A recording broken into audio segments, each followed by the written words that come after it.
Mga master, ngayong araw, September 11, 2024, dalawang opisina ang may good news para sa PBB 2022. Isa dito ay ang TESDA, Technical Education Skills Development Authority. Meron po silang SARO para sa kanilang PBB 2022 para rin sa 3,794 qualified officials ng TESDA.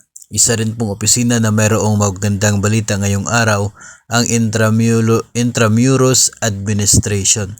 Meron din silang SARO para sa PBB 2022. Ito po ay matapos ang ilang araw na walang SARO na lumabas para sa PBB 2022. Now, marami pa rin naman pong mga agencies ang wala pang SARO ngayon. Marami pa rin po sa mga regional offices ng DepEd ang wala din pong SARO sa ngayon, kaya tuloy pa rin yung ating paghihintay at pag-aabang sa mga future releases ng DBM. Tayo pa rin po ay patuloy na magmo-monitor at ipapaalam sa inyo kung sakali po na mayroon na pong magandang balita para po sa inyo pong opisina na kinabibilangan.